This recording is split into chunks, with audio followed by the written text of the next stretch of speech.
C-L-I-C-K, C-L-I-C-K, C-L-I-C-K. Halina makisaya, matutong sama-sama, sumabay makikanta, matutong magmemorya. Mag-aral ng kanyang salita, isama sina ate at kuya, dito tayo sa CNICK. Tara! Hello mga bata! Good morning! Kamusta na kayo? Namiss niyo ba kami? Kasi kami, sobrang namiss na namin kayo. At ngayon nga, panibagong araw, panibago ding Sunday School. At bago tayo magtuloy-tuloy, hilingin natin si Kuya Stephen para sa ating pangbugan na panalangin. Yan, ngayon naman mga bata, tayo dumako sa ating panalangin. Tayo pumikit, tayo manalangin. Panginoon, salamat po muli at kami makapag-aaral ng iyong mga salita at pangunahan niyo po ang aming gawain. Kayo po ang siyang magpala sa amin at anumang pong gawa ng masama, ng kaaway, ay alasin po ninyo at tulungan niyo po kay Panginoon na mag-focus po sa inyong pong mga salita. Sa pangalan po ng Panginoong Hesus, Amen. Amen! So yan, tayo ngayon ay mag-aawitan na. Gusto niyo ba yon? Gusto din namin yun. At sa ating pag-aawitan, hilingan natin si Ate Jenny Rose, Ate Roslyn, Ate Micah, si Ate Cass, si Ate Grace, at si Ate Vienna. So, tara!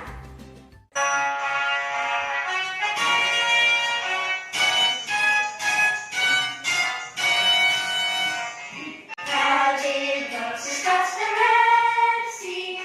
How did Moses cross the Red Sea? How did Moses cross the Red Sea? How did he get across? Did he swim? No, no. Did he stand? No, no.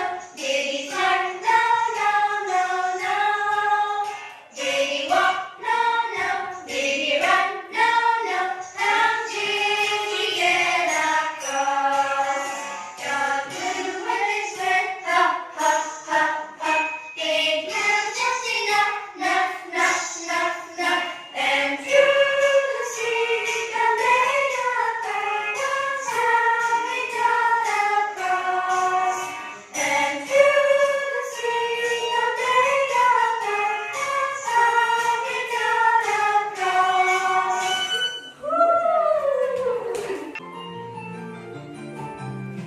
God is good to me. God is good to me. He holds my hand, He helps me stand. God is good to me. God is good to me. God is good to me. He holds my hand, He helps me stand. God is good to me. God is good to me. God is good to me. He holds my hand, He helps me stand. God is good to me.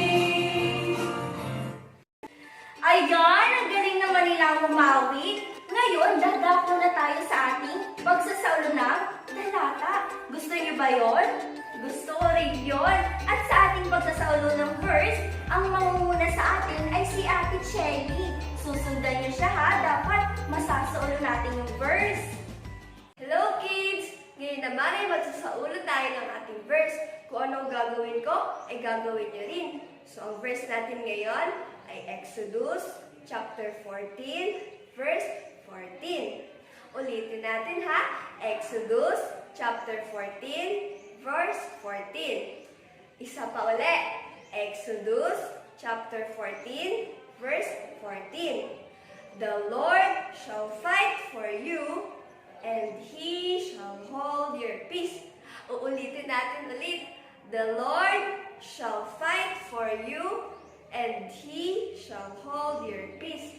So, ayan. Ngayon naman, sasabihin ko na ang buong verse. Exodus chapter 14, verse 14. The Lord shall fight for you, and He shall hold your peace.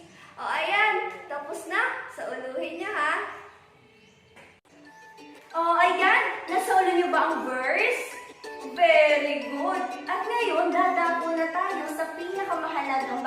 ng ating Sunday School. At yun ay ang kwento mula sa Biblia. Handa na ba kayo? Iyon, ako din, handa na ako. At ang magbabahagi sa atin ng kwento ay walang iba, kundi si Kuya Ronald. Makikinig kayo ha!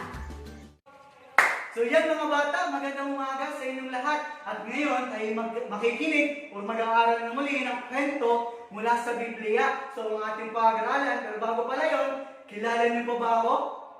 Parang hindi na. So ako nga pala ulit, mapakilala muna ako. Ako nga pala ulit si Kuya Ronald. So yan, sige, kilala niyo na ako. Tayo mag-aaral na ng kwento mula sa Biblia. So ang ating pag-aaralan ay apoy na magandang The Red Sea. Sino nakakalam dito ng kwento mula sa Red Sea? Wala? Parang wala yata. So sige, anak. Ikwento ko na lang sa inyo. So excited na ba kayo mapakinig ang ating kwento?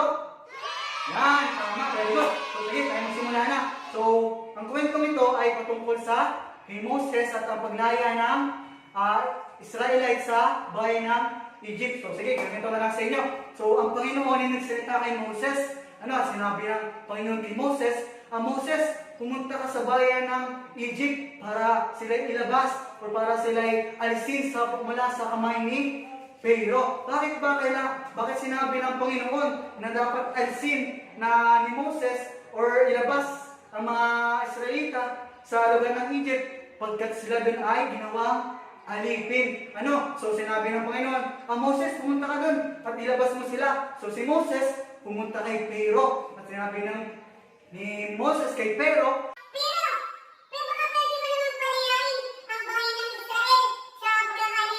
so ayaw pumayag ni Pharaoh. Bakit? Kasi ang bayan ng Israel ay pinagtatrabaho ni Pharaoh. Ginagawa nilang katulong, pinagko-construction kumbaga sa panahon natin. Sila ay pinagtatrabaho. Ganun ang ginagawa ni Pharaoh sa bayan ng Israel. Kaya ang Panginoon, inutos niya si Moses, inutusan niya na ilabas ang bayan ng Israel sa lugar sa kamay ni Pharaoh. So ngayon, ang Panginoon ay muli nagsalita kay Moses at sinabi, Pero, ilabas mo sila. So, ang ginawa ni Moses, pumunta ulit siya kay Pharaoh at talagang pinipilit niya na mailabas ang bayan ng Israel doon sa lugar niya, pero ayaw pumayag ni Pharaoh. So, ang ginawa ng Panginoon, umala natin siya yung nagbigay ng 10 salot. Siya yung nag-10 salot at yung 10 salot na yun, yung pang-10, sino kaya nakakalam dito ng pang-10 salot? Sige nga, walang nakakalam. So, sabihin ko na lang, yung pang-10 salot na binigay ng Panginoon ay mamatay ang mga lahat ng panganay. At ngayon, si Pharaoh ay may anak na panganay. Ngayon, sinasabi nga ni Moses na palayain na ang bayan ng Israel. Ayaw pumayag ni Pharaoh. So ngayon, ang nangyari yung sumpa. Namatay ang anak ni Pharaoh. Yung panganay na anak ni Pharaoh at lahat ng mga panganay doon sa bayan, so nung gabi nga nagsisigaw sila. Nagsisigaw sila dahil namatay ang mga anak na panganay nila. So ngayon, dahil sa dahil sa nangyari, si Pharaoh ay pinalaya ang Israel. Ang bayan ng Israel, sabi ni Moses, sabi ni Pharaoh kay Moses, sige, umalis na kayo, yumaong na kayo. So mga Israelita naman doon,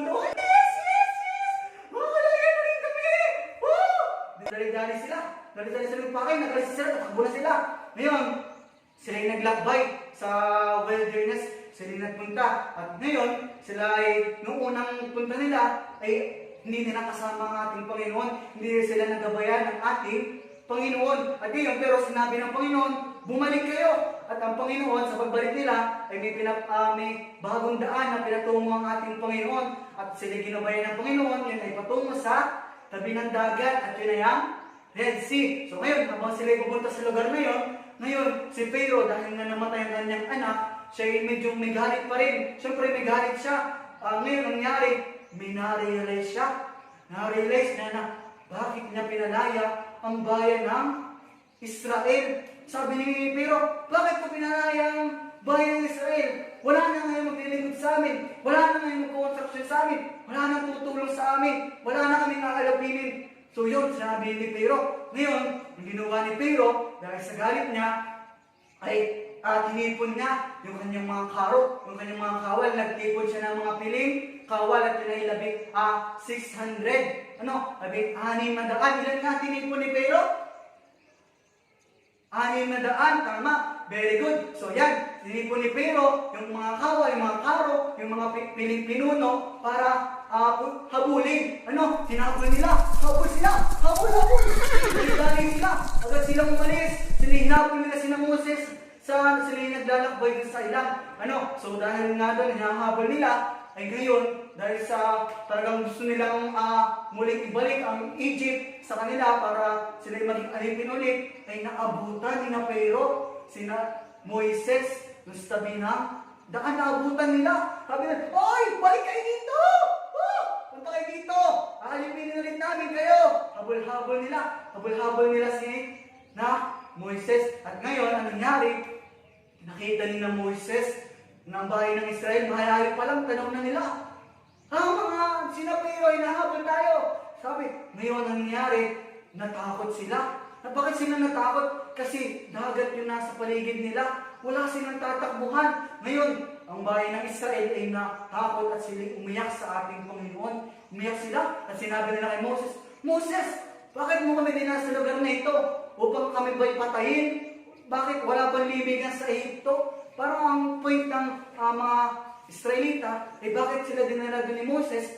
Ganun nga mangyayari. So, ngayon ang nangyari, sabi ni Moses, umiyak din siya sa Panginoon. Umiyak din siya sa Panginoon at sinabi ni Moses sa Panginoon, "Panginoon, ano mo ang gagawin?" At sinabi ng Panginoon ang kanyang gagawin. Sinabi ng Panginoon kay Moses ang gagawin at sinabi ng Panginoon, "O Moses, iunat mo ang iyong kamay at mahahati ang dagat." So, ngayon, at ang bayan ng Israel ay natatakot pa rin sila. Pero sinabi ni Moses, "Huwag kayong matakot! Makikita nyo sa oras na ito ang pagligtas ng ating Panginoon. Huwag kayong matakot! Ililigtas tayo ng ating Panginoon. Ipaglalaban tayo ng ating Panginoon. At siya ang hawak ng ating kapayapaan." So ngayon, ang nangyari? Dahil nahabol sila, takbo pa rin yung Pero. Malapit na yung mga Pero.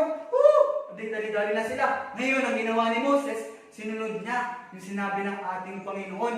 Ang ginawa niya, iniunat na yung kanyang kamay at nahati ang dagat. Nahati ang dagat. Ngayon, tuwan-tuwa na yung mga bayan ng Israel. Sila patakbo, dali! Liliban na tayo. Ngayon, nung sila nakaliban na, sumunod yung mga mga Ehipto, yung sina Pero, sumunod sila. At ngayon, ang nangyari, at sinabi dahil nakita ni na Moises na gano'n, na sinusundan pa rin ni na Pero, dumalangin sa Panginoon, siya yung umiyak ulit, siya yung dinusok ulit ang Panginoon, "Panginoon, ano po aming gagawin?" So, ang Panginoon, ang ginawa niya, ay binalik niya yung dagat, pamagitan ng malakas na hangin. So, yung ginawa ng Panginoon, so nangyari? Ano nangyari kaya? So, lahat ng kawan ni na Pero, lahat ng sina Pero ay natabunan ng tubig. Boom! Wala, namatay silang lahat. So, sa madaling salita, ay nakalaya sina Moses sa kamay ni Pero. So, ngayon, tuwang-tuwa ngayon ang mga tiga-Egypt. So, ngayon, at sila'y nampalataya na sa ating Panginoon. So, ngayon, anong ating makukuha lesson sa ating pinag-aralan? So, alam niyo ba mga bata, na tayo din ay alipin? Alipin din tayo. Saan tayo alipin? Alipin tayo sa kasalanan. Tayo inalipin ng kasalanan. Tayo bilanggo sa kasalanan. Pero salamat sa ating Panginoon dahil sinugo niya ang ating Panginoong Jesucristo para tayo palayain sa ating mga kasalanan. Sabi sa John 3:16, "For God so loved the world that He gave His only begotten Son." Ibinigay niya kanyang bugtong na anak. Minahal niya tayo para tayo ay mapalaya dun sa ating kasalanan. Gaya ng nangyari sa Egypt at kina Pero nakalaya sila. So, ngayon, nawa ay tayo ay nakalaya na sa ating mga kasalanan. Paano ba tayo makakalaya sa ating mga kasalanan? Madali lang. Sabi doon sa John 3:16, "For God so loved the world that He gave His only begotten Son, that whosoever believeth on Him." So, ang paraan naman pala para tayo makalaya sa ating kasalanan ay tayo ay manampalataya sa ating Panginoon. So, kayo binanampalataya na sa ating Panginoon? Amen. So, yan. So, So, ano nga ulit ang title ng ating pinag-aralang kwento ngayon? The Red Sea. Tama, very good. So, yun lamang mga bata. Naway kayo nag-enjoy. So, tayo muna yung magpe-pray sa ating pagtatapos. So, tayo manalangin. Tayo pumikit. Panginoon, maraming salamat po sa kwento, aming po napag-aralan. Salamat po at kami po ay inyong pinalaya sa aming pong mga kasalanan. Salamat po sa inyong pong pag-ibig. Nawa, Panginoon, kami po inyong gabayan at ingatan. Salamat po. In Jesus' name we pray. Amen. Bye-bye! Salamat, Kuya Roland, sa pagbabahagi sa amin ng kwento. May natutunan ba kayo? Sana meron! At ngayon, tayo ay dadako sa ating crafts time. At ang mangunguna sa atin ay walang iba kundi si Ate Vienna. So, tawagin natin si Ate Vienna. It's craft time! Hello kids! Ako si Ate Vienna. At ngayon ay magkakaroon tayo ng panibagong activity at ang title nito ay The Parting of the Red Sea.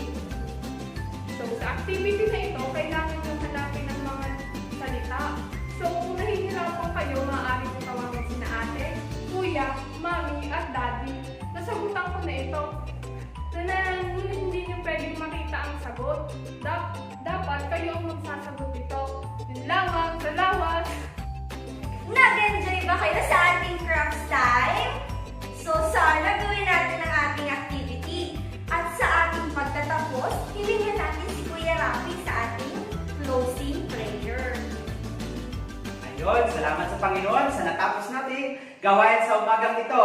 Nag-enjoy po ba kayo sa ating mga ginagawa sa umagang ito? Ayun, nag-enjoy sila. Ako din nag-enjoy ako Nag-enjoy ako sa ating mga ginagawa. Okay, sa ating pagtatapos, sana po kayo po ay may natutunan sa ating mga inawit, sa ating sinasaulong talata. Ikit sa lahat, yung ating paikinig ng kwento. Okay? Ngayon tayo nagtatapos na. Gusto ko po na itungo natin ating mga ulo, ipikit ang ating mga mata. Okay? Pakita nyo muna sa akin na kayo nakatungo at nakapitan ninyong mga mata.